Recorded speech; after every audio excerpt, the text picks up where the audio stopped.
nosotros nos acercamos a ti como los discípulos, con inquietudes, queriendo escuchar de ti tu palabra. Háblanos en esta tarde, en el nombre de Jesús. Amén. Amén. El año 2019 y el 18 fueron unos años interesantes. A nivel mundial se estaba esperando un gran evento. 2018 trajo, creo que el Mundial de Fútbol. 2 años después, en el 20, vendría la Olimpiada en Japón. Y había mucha expectativa porque iba a pasar en Japón, porque Japón es el símbolo de la tecnología, del avance, y se esperaban unos juegos tremendos, con una asistencia, y el mundo de alguna manera se enfocaba en eso. Pero de buena primera, a fines del 2019, cuando íbamos a entrar en el 20, y la cuenta regresiva hacia los Juegos Olímpicos ya había empezado, el mundo fue sorprendido por el COVID. Y cuando el 2020 comenzó, realmente desarticuló muchas cosas, planes, viajes, aerolíneas cancelaron, hoteles cerraron, compañías bajaron su producción y el mundo comenzó a vivir en una época de pánico. Y cada vez que encendíamos televisión o conectamos internet o veíamos noticias, era tantos miles de muertos, y en España, y en Italia. Y era técnico. Y se decía que iba a venir un hambre tremendo y la gente comenzó a comprar armas para defender sus negocios. Y de pronto una alarma se encendió y aún los no cristianos comenzaron a decir, ¿será el fin? Y otros decían, la Biblia se está cumpliendo. Y muchos cristianos, en honor a la verdad, comenzaron a experimentar miedo.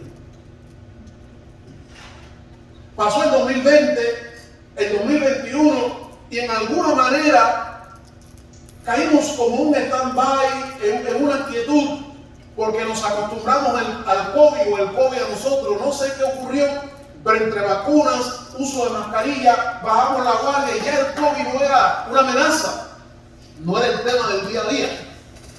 Y volvimos a caer en la rutina de la vida. A fines del 2021 llegó la variante Omicron. Y parecía que iba a desestabilizar el mundo, pero no pasó nada. Y parece que Omicron no logró el mismo efecto de la variante anterior del COVID-19. Y cuando el mundo volvía a la normalidad, porque el Omicron no nos sacó de paso, cuando todo estaba en tranquilidad y cada uno volvía a hacer sus planes, a soñar, y las aerolíneas volvieron a levantar, y los vuelos y las restricciones se quitaron, de buena primera, el 24 de febrero, el gobierno ruso decretó la guerra contra Ucrania. Y comenzó una guerra interesante, el 24 de febrero, comenzó una guerra interesante, que a muchas personas le ha hecho ir a la Biblia y comenzar a investigar si esto tiene que ver con el fin, ¿sí o no? Porque es una guerra inusual, en una región inusual, y una guerra que pudiese convertirse en el preámbulo de una tercera guerra mundial. Que no sería una guerra con pistolas y rifles que cuando usted dispara tiene que volver a cargar. No sería una guerra convencional como la que se vivió en los años 20 de la Primera Guerra Mundial o en los años 40 de la Segunda Guerra Mundial, sino sería una guerra catastrófica, cuando estamos hablando de países que son potencias nucleares, países con arsenal nuclear que de hacer explotar una bomba desaparecerían millones y millones y millones. Lo interesante de esto, y por eso le comento lo que estoy diciendo, es que en los últimos tiempos lo que hemos visto es que cada vez que tenemos un cierto impas y nos relajamos y queremos volver a la normalidad y creer que el mundo es eterno y que somos los dueños del mundo, aparece algo que nos desarticuliza y nos hace preguntarnos, ¿será el fin? y cuando el tema Ucrania-Rusia se estabilice y nosotros sintamos tranquilidad y vuelva toda la normalidad, ¿qué vendrá después? Algo vendrá. ¿Qué es lo interesante de todo esto? Es que cada cierto tiempo está apareciendo algo que nos hace pensar, ¿será el fin? ¿Será el fin? Una táctica usada por los militares, por los deportistas y por mucho más es la del entretenimiento para disociarnos o desenfocarnos de lo principal. Hay una historia que yo escuché cuando era niño. He tratado de buscar cuán veraz es, pero no he encontrado, cuando lo he buscado en las redes, en Wikipedia y demás, no lo he encontrado. De manera que parece ser algo creado. Pero es interesante. La historia de, no voy a decir ni el nombre porque al parecer no es real, pero de un jugador de ajedrez que mientras desarrollaba una partida de ajedrez pidió una naranja y que la pelaran y la colocaran junto al tablero. Y dice que el juego terminó y este hombre ganó el juego. Y cuando ganó el juego, los periodistas se acercaron y le preguntaron: ¿para qué usted pidió una naranja y pidió que la colocaran junto al tablero? Y el ajedrecista que había ganado le dijo: esa misma pregunta se le estaba haciendo mi contrincante y por eso perdió el juego. ¿Cuál es el asunto? El asunto es desenfocarnos de lo esencial. Un líder cristiano de cruzadas y de evangelismo pionero y de plantación de iglesia, le escuché decir en una ocasión en un curso que nos impartió en Cuba. Él dijo esta frase que es un trabalengua, pero cuán importante es. Y la frase es esta. Él decía: la cosa más importante es hacer de la cosa más importante la cosa más importante. La cosa más importante es hacer de la cosa más importante la cosa más importante. Y la idea es sencilla: haz de lo importante lo más importante. Si perdemos de vista eso, nos desenfocamos. El equipo SWAT de la policía de los Estados Unidos usa en sus operaciones un sistema cuando tienen alguna situación de rehén. Usan un sistema y el sistema es tratar de entretener a esa persona que se ha trincherado con rehenes. Y usan una estrategia que es de desenfocarlo, entretenerlo, para tomarlo de sorpresa y poder realizar el rescate sin que haya pérdida de vidas humanas. Lo mismo hacen los deportistas, los ajedrecistas, lo hacen en el béisbol, lo hacen en el fútbol. Es crear muchas veces un escenario que cree cierta confusión, pero que capte tu atención para que mientras te entretienes en un lugar, ellos logran su objetivo por la otra parte. Debemos tener mucho cuidado en este tiempo que vivimos de no desenfocarnos y de no perder nuestras convicciones. Uno de los grandes peligros que como iglesia enfrentamos los cristianos es el de ser absorbidos a tal punto por los eventos y luces modernos que perdamos de vista la cosa más importante de la vida. Ese es uno de los peligros grandes que nosotros podemos enfrentar. La última semana de la vida de Jesús, de la vida terrenal de Jesucristo, Jesús hizo algunas cosas importantes, muy vitales. Dice la Biblia que Jesús entró al templo, el templo de Jerusalén, el segundo templo que estaba siendo reparado por Herodes, aún no se había terminado. Y cuando Jesús entró al templo, según Mateo 21:12, en esa última semana Jesús se expresó, Mateo 21:12, y entró Jesús en el templo de Dios y echó fuera a todos los que vendían y compraban en el templo, volcó la mesa de los campistas y la silla de los que vendían palomas, y dijo: escrito está, mi casa, casa de oración será llamada, mas vosotros la habéis hecho cueva de ladrones. Cuando Salomón construyó el templo, el primer templo, que fue destruido en épocas del imperio babilónico, cuando fueron llevados al exilio los judíos, dice la Biblia en Segunda de Crónicas, capítulo 14, que cuando Salomón dedicó el templo, él dijo, está resumido allí: si viniere pestilencia o hambre o alguna situación crítica a la nación, nosotros entraremos allí. Dios le está diciendo: mi pueblo vendrá a este lugar y clamará y orará a mí, y yo escucharé desde los cielos. De manera que la idea de Dios con respecto al templo era un lugar para que el pueblo se reuniera y adorara a Dios. Y el pueblo se reuniera y orara a Dios. Esa era la idea. Sin embargo, con el paso del tiempo, esa convicción se fue perdiendo y la nueva generación convirtió el templo en un centro comercial, en un free market,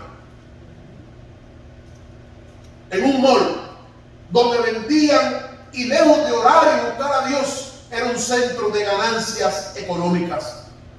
En el capítulo 23, verso 38, después que Jesús pasó tiempo en el templo y purificó el templo y enseñó sobre muchas cosas, al terminar el día, dice la Biblia en el versículo 38 del capítulo 23 así: he aquí vuestra casa os es dejada desierta. Porque aún con todo lo que Jesús hizo en el templo, para volverle su verdadero significado, aún ellos no entendieron. Y Jesús les dice: la casa será quedada desierta. Y en ese contexto Jesús abandona el templo, después de enseñar y después de salir y decirle: esto se queda desierto. En otras palabras, dejo abandonado el templo. Y ese templo sería destruido años después. Al salir del templo, en ese momento los discípulos enseñaron a Jesús el templo. Trata de imaginarse. Ese fue el templo primero construido por Salomón, fue destruido por los babilónicos como en el 586 a.C. En esos años la contabilidad era hacia atrás. Sobre el 516 se comenzó a reconstruir el nuevo templo y llevó más de 500 años terminarlo. En ese tiempo Herodes el Grande llegó al poder y él le dio continuidad a la construcción del templo. El templo era majestuoso, era tremendo. Por ejemplo, tenía bloques de piedra de hasta 3 metros de longitud. No había ejército que derribara eso. Y cuando iban saliendo del templo, que Jesús les dijo: el templo, la casa se queda desierta, eso se quedó en la mente de los discípulos. Recuerden, Jesús le está diciendo: esta casa queda desierta, abandonada, va a ser destruida. Ellos no entendieron y le dicen a Jesús cuando salen: no importa lo que tú has dicho, pero mira, Señor, capítulo 24, verso 1. Se acercaron los discípulos para mostrarle los edificios del templo. Era como decirle: Señor, mira qué templo, mira qué piedras, mira qué construcción. Tú estás diciendo que va a quedar desierto. Estás diciendo que una construcción de más de 500 años, con esas piedras, con esa majestuosidad, va a quedar inservible e inutilizable. Mira qué piedra, mira qué belleza. El templo de Jerusalén era la gloria de los judíos. Era su gozo. Era su torre Eiffel, era su torre gemela. Era la expresión del pueblo. Sin embargo, aunque como estructura el templo era una construcción increíble, Jesús les hizo entender que funcionalmente había perdido su valor. Porque el lugar que era llamado casa de oración ahora era cueva de ladrones. De hecho, donde el templo de Jerusalén estaba, que fue destruido en el año 70, hoy en esa explanada hay otro templo, una mezquita, el segundo lugar de adoración más importante del islamismo, conocido como la mezquita de Al-Aqsa. Y aunque la Biblia dice que allí ha de ser reconstruido el templo, lo cierto es que hoy en ese lugar no se adora al Dios de Israel. El templo, amados hermanos, casa de adoración y casa de oración, pero su objetivo central había sido cambiado. Jesús anuncia entonces que ese lugar iba a ser destruido cuando en el versículo 2 le dice: todas esas piedras que son impresionantes para ustedes, no quedará piedra sobre piedra que no sea destruida. Y es en ese contexto, hermanos, trate de entender. Jesús sale, ellos impresionados por la pregunta de Jesús, por el anuncio de Jesús, le dicen a Jesús: mira qué clase de piedras. Y Jesús le dice: todo eso va a ser destruido. Y ellos sabían que cuando Jesús decía algo era verdad. Ellos no entendían cómo, pero sabían que eso se iba a cumplir. Así que me imagino saliendo del templo, y cuando Jesús les dice a ellos: todo eso va a ser destruido, me imagino que se quedaron con esa pregunta aquí. Que eso no los dejó tranquilos. Y el versículo 3 dice: y estando sentado en el monte de los olivos, los discípulos le preguntaron. Se quedaron con eso en la cabeza, hermano. El anuncio era muy fuerte.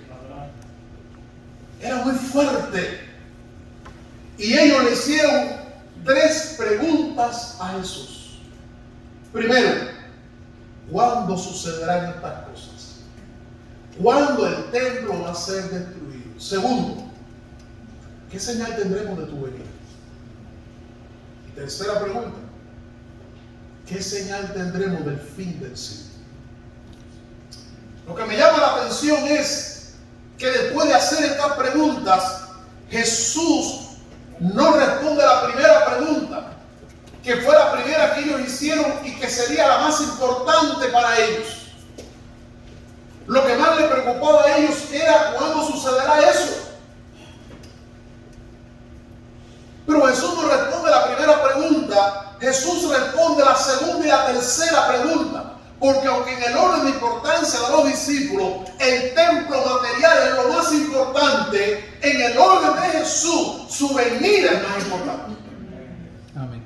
Salvar el templo no era lo más importante, salvar la vida espiritual para la eternidad era lo más importante.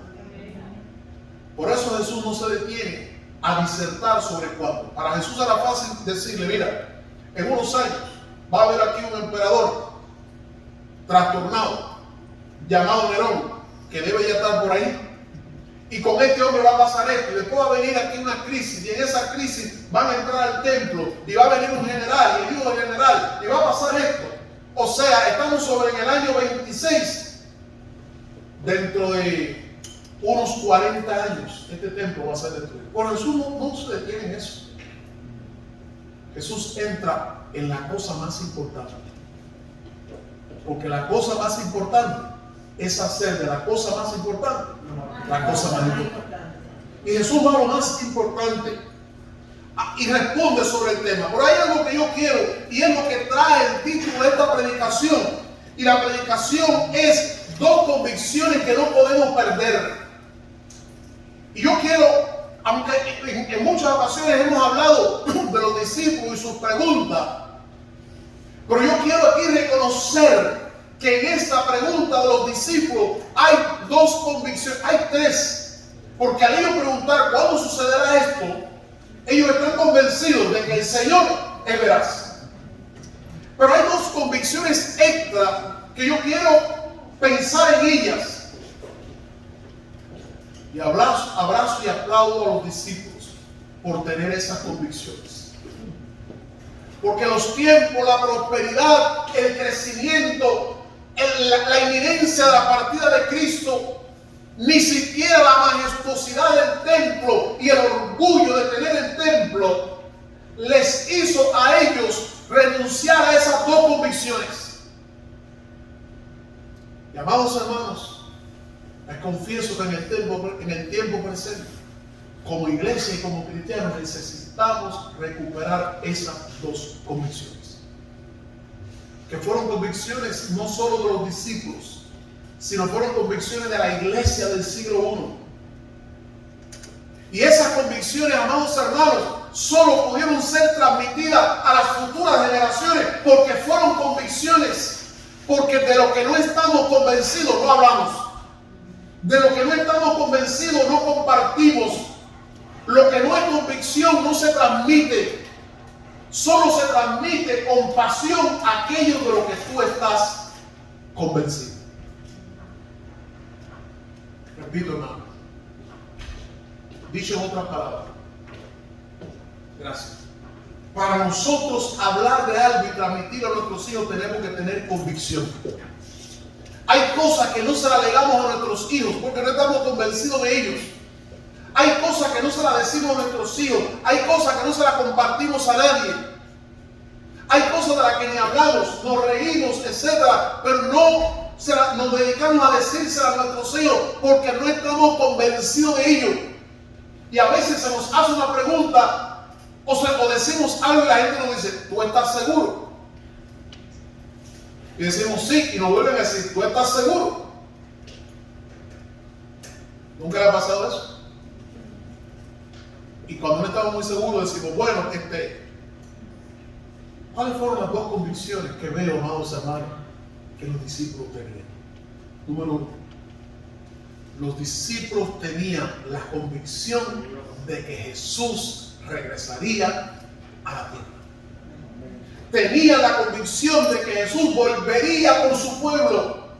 La pregunta de los discípulos es, ¿qué señal habrá de tu venida? Ellos no preguntaron, Jesús, ¿y tú volverás? Ellos no preguntaron, Jesús, ¿y es cierto que tú regresas? Ellos no dijeron, Jesús, ¿cómo es eso de que tú volverás si eso nunca ha ocurrido? Nadie que se ha ido a regresar. Ellos no preguntaron eso. Su pregunta fue, ¿qué señal habrá de tu venida?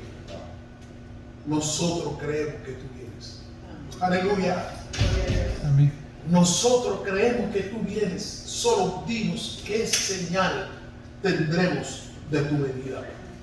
Jesús les había anunciado a los discípulos en una y otra ocasión, les había anunciado esa verdad. Yo regreso, yo volveré. Dice la Biblia en Juan capítulo 14, versículo 1 al 3, que Jesús habla con los discípulos y les dice, no se turbe vuestro corazón. Jesús está hablando de su muerte, de su partida. Y les dice, no se turbe vuestro corazón, no tengan miedo. En la casa de mi Padre muchas moradas, muchos lugares hay.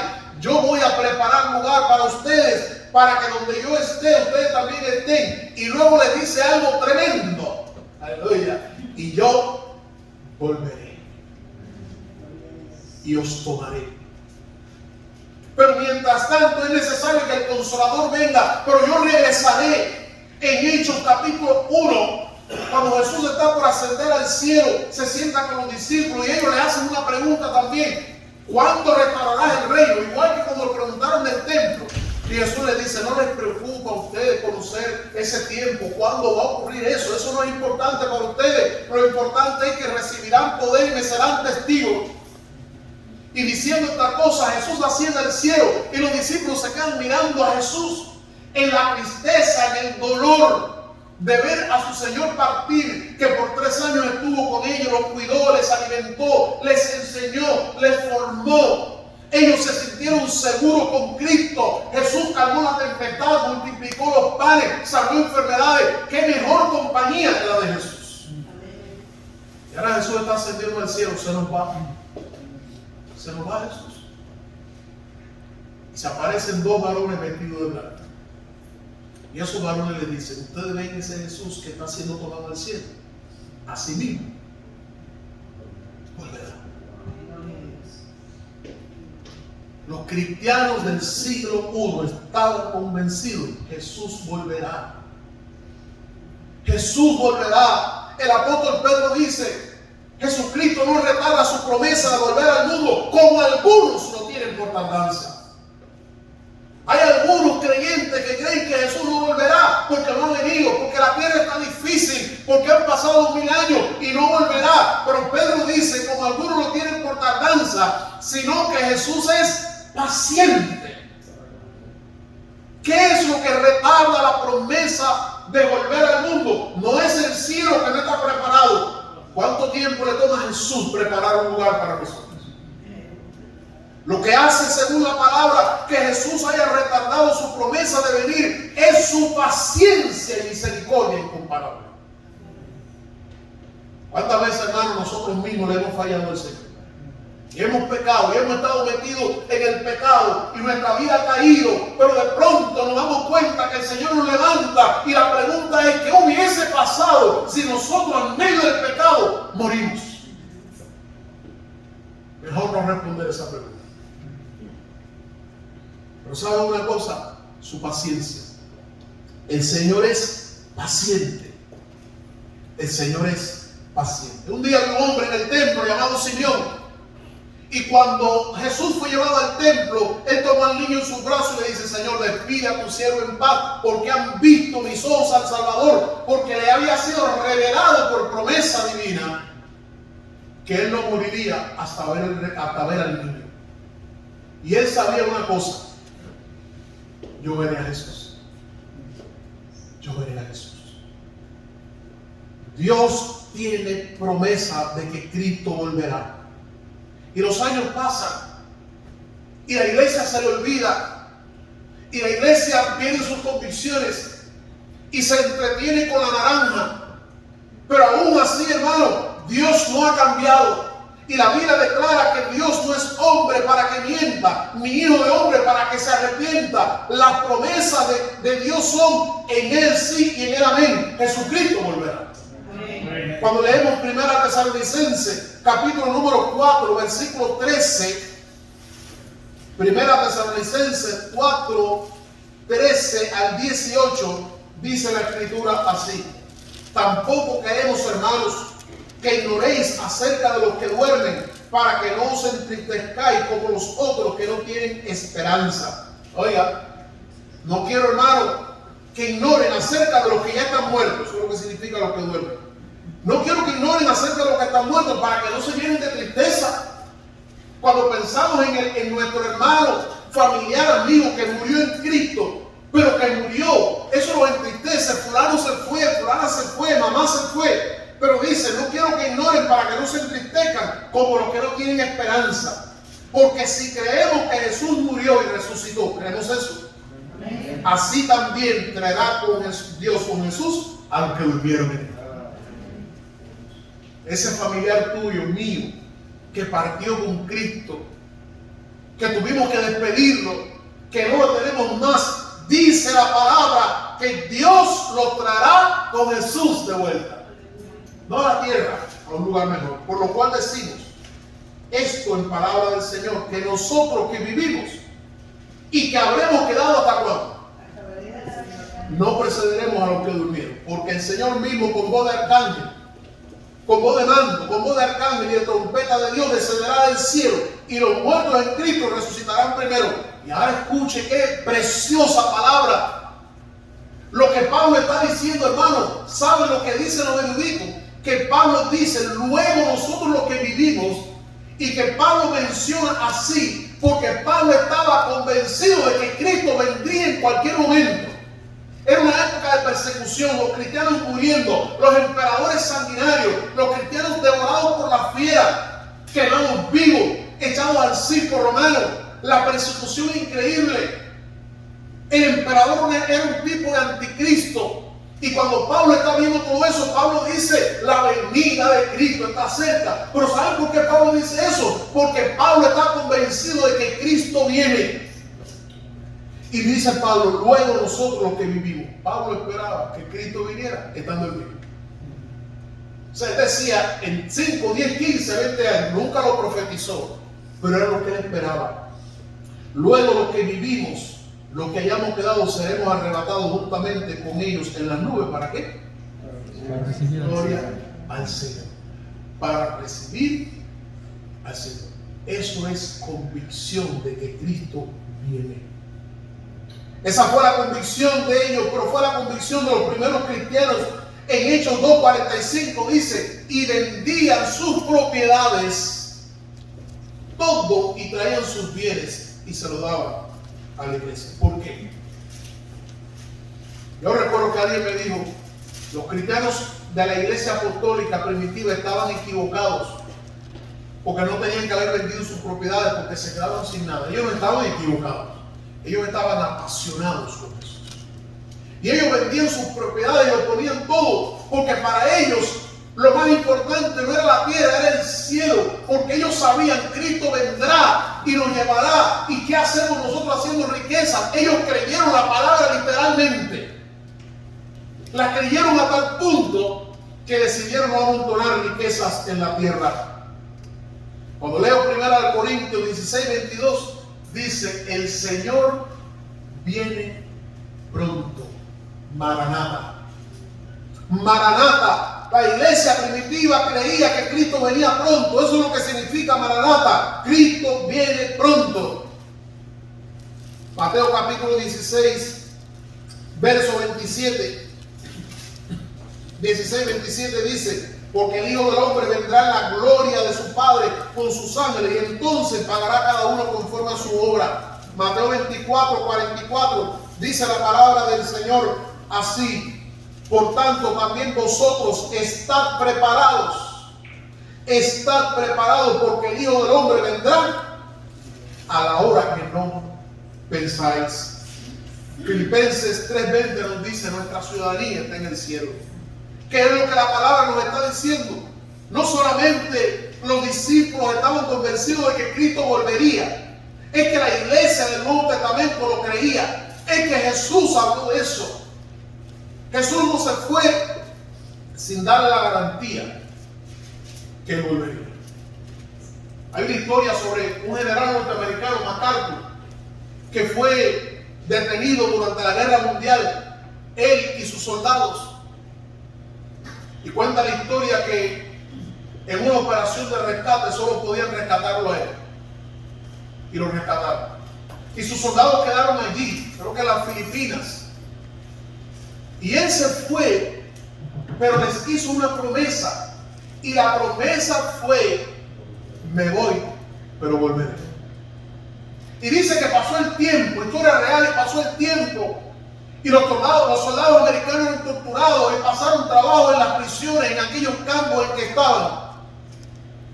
Y la única esperanza que ellos tenían era la esperanza de que su general había dado la palabra de que volvería por ellos. Y un día escucharon en el cielo los ruidos de los aviones que venían en sus escalas. La tierra está difícil. El mundo está difícil. Oiréis de guerras, de rumores de guerras. Habrá hambre. Esta guerra ha hecho que la gasolina se dispare. El petróleo ya aquí lo vi, el diésel a más de $5. La gasolina $4 y tanto. Posiblemente los alimentos aumenten. ¿Por qué?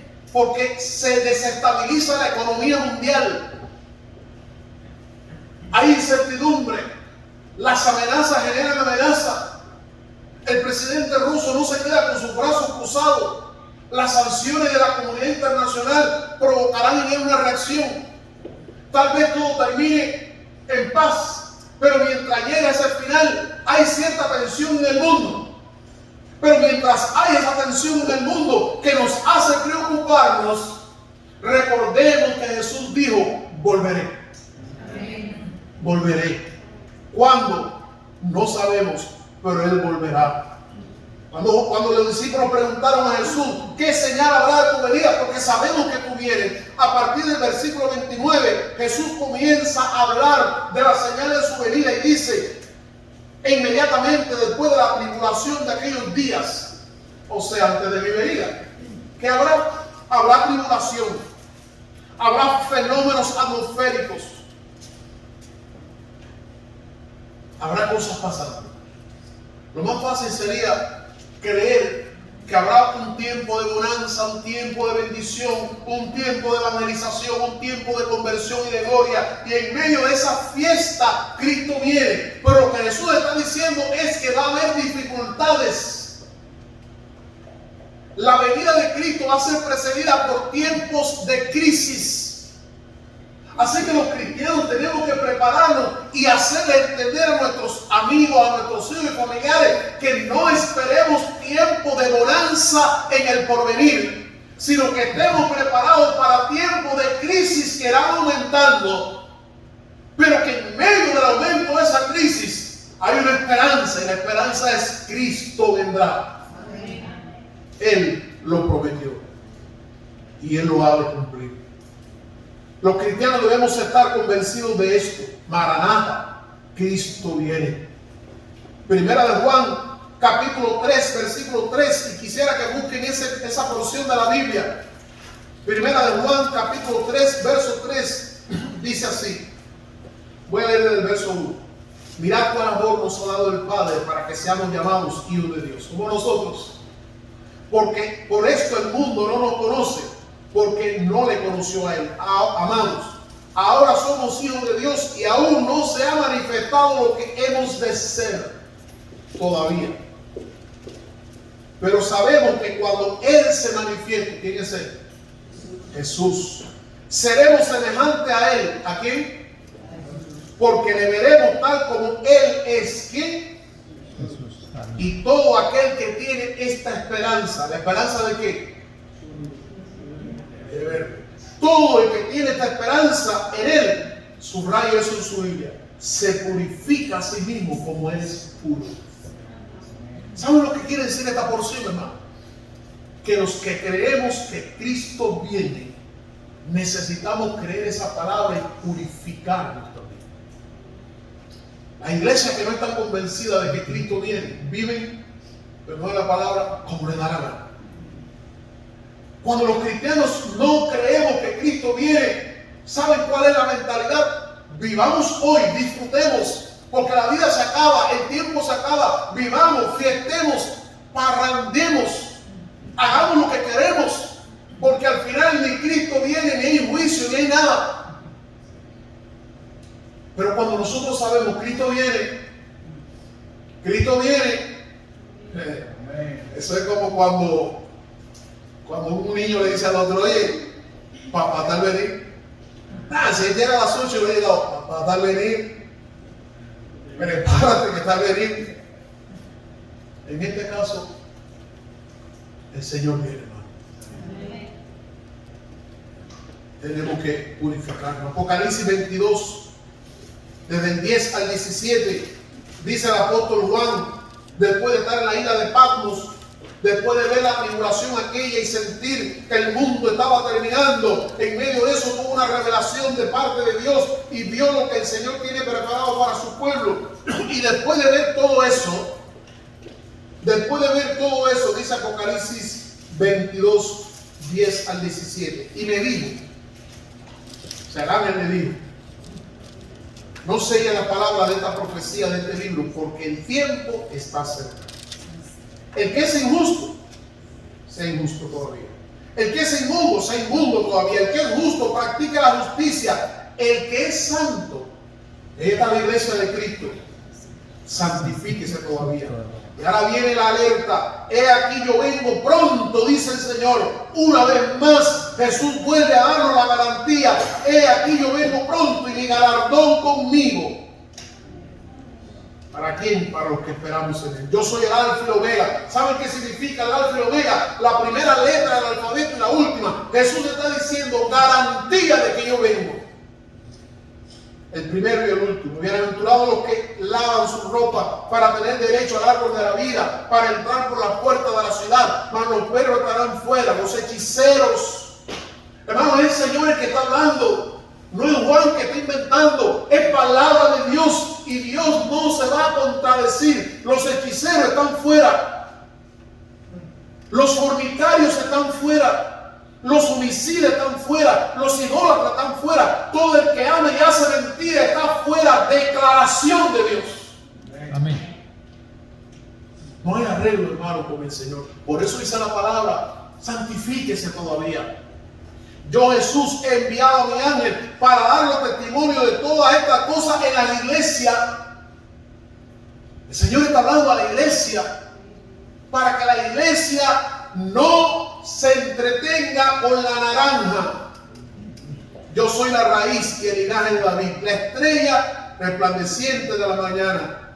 Y dice Juan, y el espíritu y la esposa, a eso que Jesús dice, el espíritu y la esposa dicen, ven.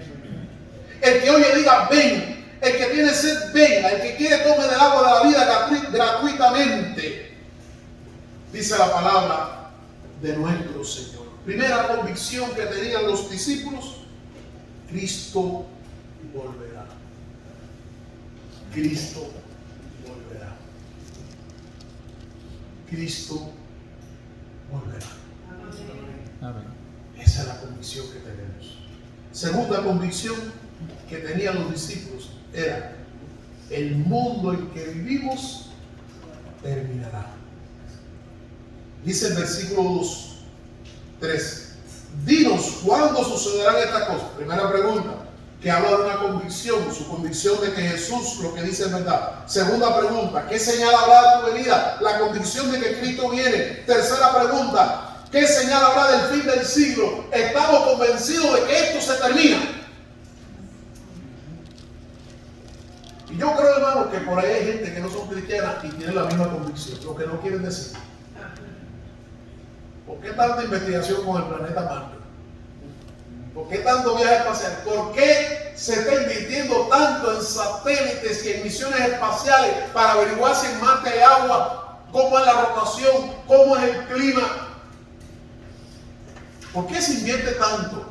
Cuando todo eso que se está invirtiendo allá arriba, si se invirtiera aquí no hubiera pobre, no hubiera enfermo, no hubiera nada.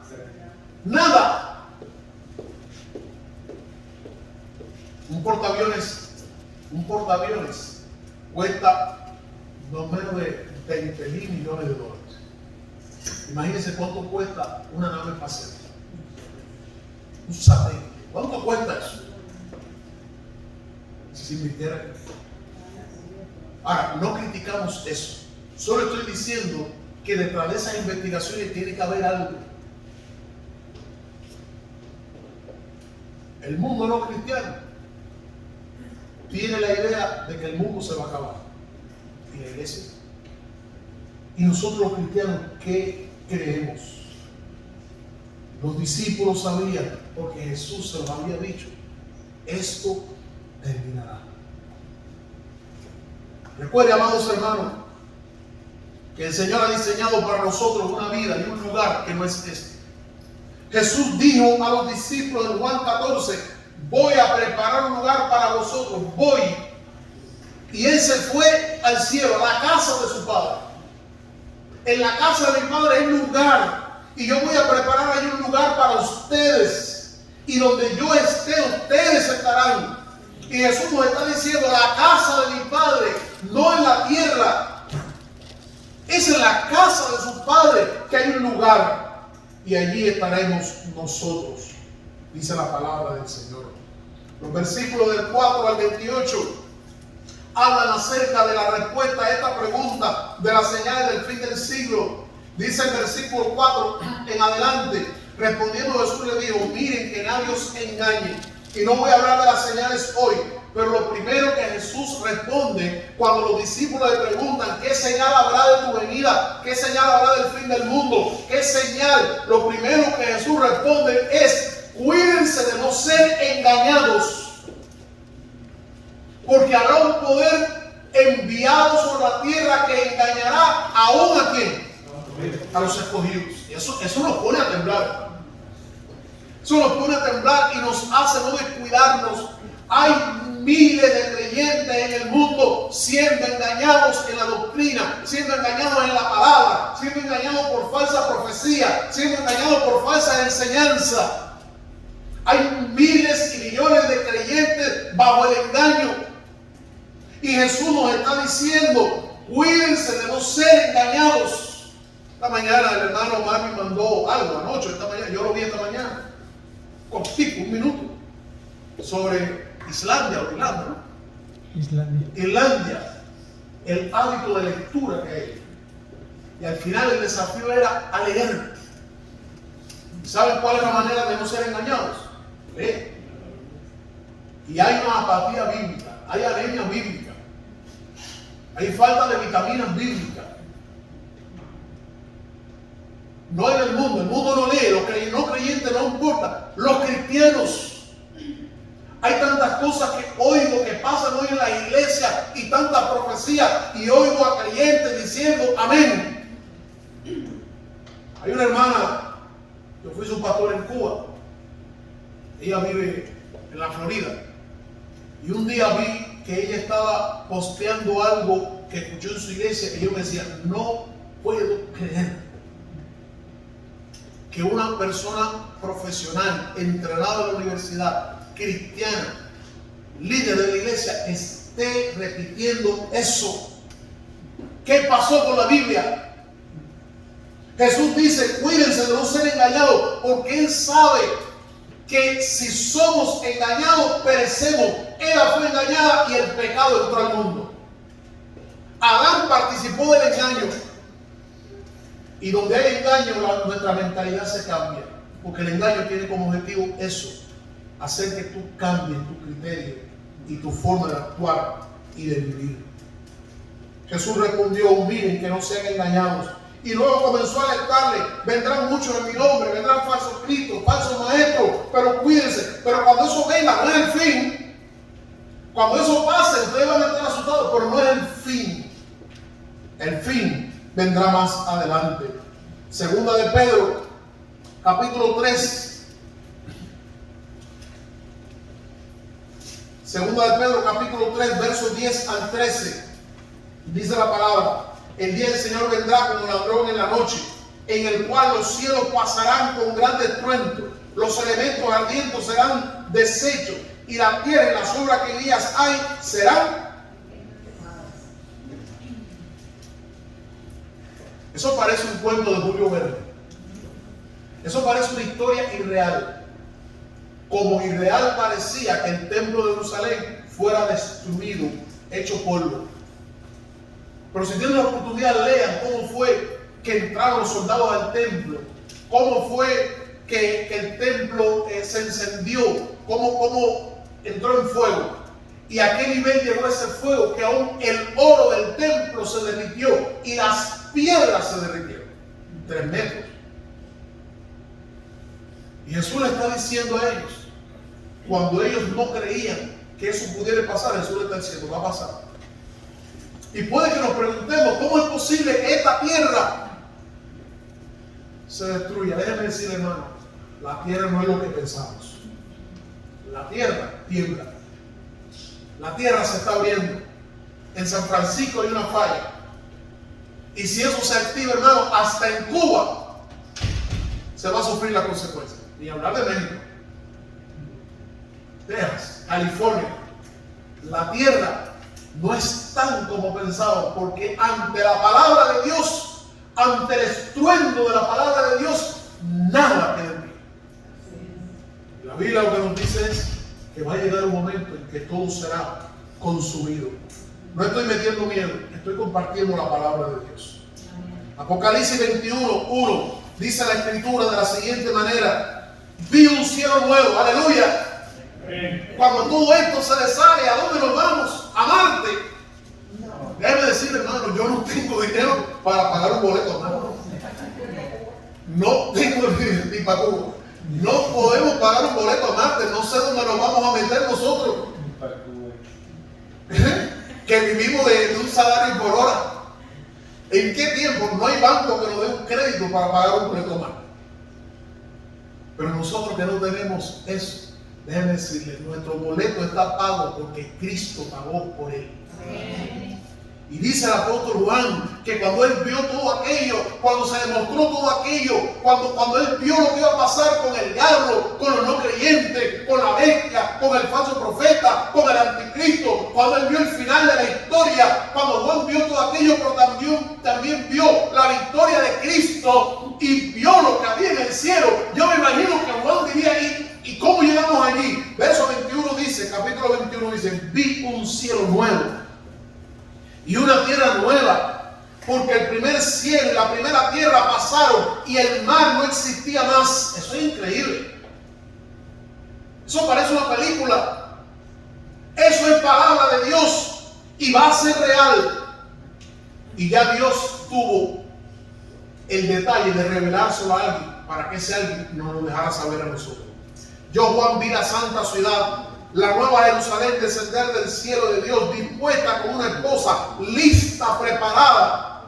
Y oí una voz del cielo que decía: he aquí el tabernáculo de Dios con los hombres, y Él morará con ellos, y ellos serán su pueblo, y Dios mismo estará con ellos como su Dios. Y ahora aquí viene lo interesante: para ese pueblo y esa iglesia triste, en medio de esta circunstancia, Dios tiene una palabra que dice: enjugará Dios toda lágrima de los ojos de ellos. Ya no habrá muerte, no habrá llanto, no habrá clamor, no habrá dolor, porque las primeras cosas pasaron. Y el que estaba sentado en el trono, Jesucristo, dijo: he aquí yo hago nuevo todas las cosas. Escribe, porque estas palabras son fieles. Aleluya. Ese es el puño de lo que el Señor nos está diciendo. Nuestra ciudadanía está en el cielo. Y de allí esperamos a nuestro Salvador. No es fanaticada. Primero, como los discípulos creemos que Cristo viene. Segundo, creemos que esta tierra pasará. Y cuando eso pase, tenemos un lugar con Dios. Eso era una convicción que ellos tenían. Hebreos 11:13 y 1 Pedro 2:11. ¿Sabe cómo Hebreos 11:13 llama a aquellos padres de la fe? Aquellos que salieron de Egipto, aquellos que salieron caminando sin brújula, sin saber exactamente a dónde iban, solo siguiendo la nube de la gloria, siguiendo la manifestación de la gloria, siguiendo el arco. ¿Saben cómo Dios le llama? ¿Cómo el autor de los Hebreos le llama a ellos? Peregrinos y extranjeros. ¿Y saben cómo Pedro, esos son aquellos, saben cómo el apóstol Pedro los llama? En 1 Pedro 2:11, peregrinos y extranjeros. ¿Qué es un peregrino? Un peregrino es uno que viaja por tierras extrañas, tierras que presentan dificultades para ese viajero. Los hispanos sabemos lo que significa ser peregrino. Un peregrino los peregrinos son los que hacen viajes hacia un lugar sagrado. El término se usa mucho entre los musulmanes y se usa entre los católicos cuando hacen peregrinaje. Por ejemplo, en Cuba se van a la catedral del Cobre en Santiago. Hay un hombre ahora, no sé si habrá llegado, que iba pagando una promesa de La Habana hasta Santiago. Son unos 900 y tantos kilómetros a pie. Y los musulmanes lo hacen a la Meca, Arabia Saudita. Hacen su peregrinaje por lo menos una vez en la vida. Entonces un peregrino es uno que está haciendo un viaje hacia un lugar sagrado. Y por donde él pasa, él no pertenece allí, él está de paso. El apóstol Pedro dice: nosotros somos peregrinos, porque nuestro lugar final no está aquí. Estamos caminando en un lugar sagrado, la casa de nuestro Padre. Un peregrino, los peregrinos son los que viven en un lugar sin ciudadanía, pues están solo de paso, están lejos de su verdadera patria. Juan 17, del 15 al 17. Juan 17, del 15 al 17, en la oración de Jesús, Él dice: no te ruego que los quites del mundo, guárdalos del mal. No son del mundo, como tampoco yo soy del mundo. Eso es para nosotros. Santifícalo en tu verdad, porque tu palabra es la verdad. Oí la historia de un misionero que después de muchos años trabajando en otro país como misionero, regresa a su patria. Y dice que en el vuelo que él regresó, regresaron también algunas personalidades, diplomáticos y personas importantes. Y cuando el vuelo llegó, aquellas personas importantes, diplomáticos y demás, lo estaban esperando. Lo fueron a recibir. Y cuenta la historia que él sintió una tristeza muy grande, porque él vio que a todos lo habían ido a recibir, lo estaban esperando, le estaban dando bienvenida. Pero él se percató que nadie había ido a recibirlo a él después de pasar años y años y años en misiones fuera del país. Y dice que él se dijo: mira, Señor, he llegado a mi casa y nadie viene a recibirme. Y dice que escuchó una voz interna que le dijo: has llegado a tu país, pero no has llegado aún a tu casa. Porque nuestra casa no es esta, está allá. Este mundo donde estamos somos peregrinos y extranjeros. Así que no te asustes si no te tratan bien. No te asustes si no te cuidan. No te asustes si no te valoran. Somos peregrinos y extranjeros. Tengamos esa convicción. Y esa convicción nos ayuda. Cuando los cristianos morían en el circo romano, ellos sabían, somos peregrinos. Cuando no lo valoraban, ellos sabían, somos peregrinos, estamos de paso. Voy a mi casa con Jesús. Voy a encontrarme con Él. Por eso me gusta tanto cuando leo la parábola del rico y Lázaro, que dice, y murió el rico y fue sepultado. Y murió Lázaro. ¿Y alguien sabe lo que dice? Sí, pero antes que dice, fue llevado. ¿Saben lo que significa? Que cuando los hijos de Dios terminamos nuestra experiencia terrenal, alguien viene a buscarnos. Aleluya. Amén. Porque este no es nuestro final. El domingo pasado, antepasado, cuando hablamos de adoración, hablamos de resolución.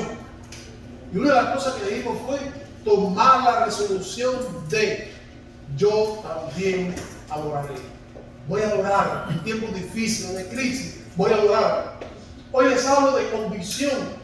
Y la convicción es esta, amados hermanos. Renovemos esa convicción en nosotros. Sin la Biblia esa convicción se muere. Sin la lectura de la Biblia esa convicción se muere. Déjeme decirle, no he entrado al mall de Jefferson, pero el mall de Jefferson supongo que esté tan lindo. El de Simpson. El mall de Jefferson es absorbente. Tú entras y se te va el día. Por eso yo tengo el defecto de ir, comprar y salir. Porque me aturde la compra me aturde. Pero el mall de Jefferson supongo que sea, no lo he caminado completo. Es una belleza. Y supongo que ir a un penthouse de estos hoteles de 5 estrellas es tremendo. Supongo que hacer unas vacaciones en Tahití, en Hawái, en Cozumel, deben ser cosas extraordinarias. A lo mejor un día Dios me da la oportunidad de ir y disfrutar de esa belleza. Pero cuando nosotros vemos todo eso, a veces nuestra humanidad se alimenta y nos aferramos a este mundo. Y nos aferramos a esta vida.